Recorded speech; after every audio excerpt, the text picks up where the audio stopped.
Pour son retour sur le marché des 4 roues motrices, Alfa Romeo a choisi la gamme 156, un choix qui vise à rajeunir cette gamme avant son remplacement courant 2005. L'Alfa Romeo Crosswagon Q4 est aussi la première Alfa Romeo orientée loisir.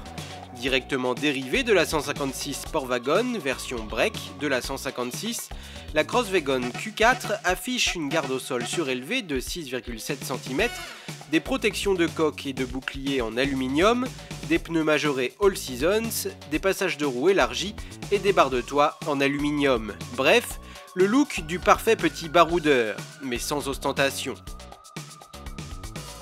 Équipée d'une innovante traction à 4 roues motrices permanentes, la Crosswagon Q4 dispose de 3 différentiels dont un central de type autobloquant Torsen C.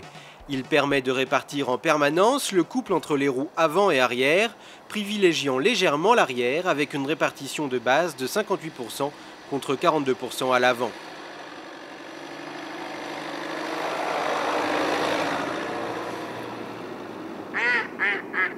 Car si la Crosswagon Q4 affronte sans difficulté le sable des plages du Pays Basque français, il en sera tout autrement des dunes africaines.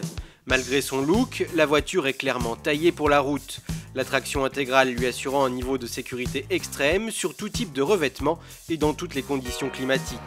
La traction intégrale permanente a été étudiée de façon à optimiser l'adhérence transversale en réduisant les contraintes longitudinales sur les pneus. De même, le sous-virage est réduit et le survirage faible et progressif, garantissant une parfaite maîtrise de la voiture. Le freinage, repris de la GTA, est puissant, assuré par des disques avant auto-ventilés de 330 mm, munis d'étriers fixes en aluminium Brembo à 4 pistons. Ils sont bien entendu secondés des traditionnelles aides électroniques en termes de sécurité, ABS avec EBD, VDC avec ASR et MSR. Disponible uniquement avec le 1,9 L multijet de 150 chevaux, la Crosswagon est équipée d'une boîte mécanique à 6 rapports. Les premières impressions à son volant font ressentir sa lourdeur, plus de 1,5 tonne. Une sensation qui disparaît rapidement tant la voiture est agréable et précise à conduire. Consommant 7,1 litres au 100 km, elle atteint 192 km/h en vitesse de pointe et parcourt le 0 à 100 km/h en 10 secondes 5. Si l'on ne ressent pas la prise de hauteur de cette version, le manque de visibilité arrière, déjà présent sur la Sportwagon, dû aux faibles surfaces vitrées, s'en voit ici augmenter durant les manœuvres.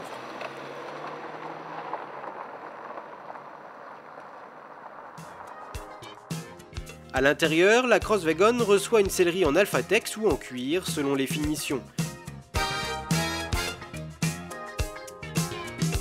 Les sièges ont un bon maintien, notamment latéral. Le tableau de bord reçoit le même revêtement Easy Chrome que la GT. Les contours des ouïes de ventilation, du plafonnier et des poignées de porte sont chromés, l'instrumentation est spécifique et le pédalier est en aluminium.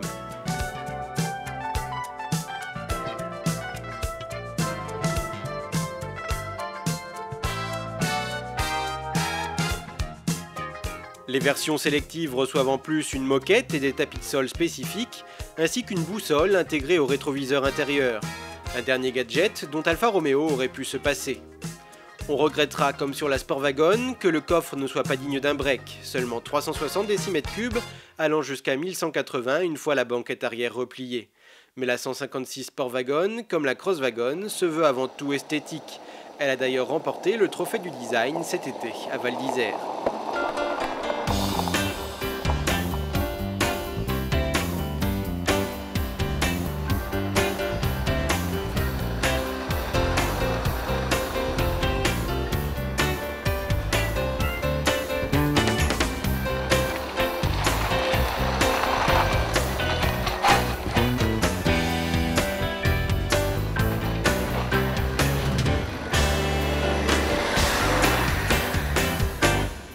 Richement doté de série avec les capteurs de recul, les jantes alliages de 17 pouces, les airbags frontaux, latéraux et rideaux, le lecteur de CD, la climatisation automatique bizone et le régulateur de vitesse, la gamme Crosswagon débute à partir de 31 900 €. Un tarif légèrement inférieur, à équipement égal, à ses principales concurrentes, l'Audi A4 Avant Quattro, la BMW Série 3 Touring ou bien encore, pourquoi pas, le Toyota RAV4. Alfa Romeo propose également une version encore plus discrète et civilisée de cette 156 4 roues motrices. Perdant l'appellation Crosswagon, elle se nomme tout simplement Sportwagon Q4. Elle dispose des mêmes caractéristiques que la Crosswagon, exception faite du look et de la garde au sol, réduite à 3,5 cm seulement. Disponible à partir de 30 200 €, soit près de 2 000 € de moins que la Crosswagon Q4, elle perd du même coup son petit côté baroudeur. Un aspect pourtant sympa et déjà discret pour une auto condamnée de toute façon à rester sur les routes bitumées ou les chemins caillouteux.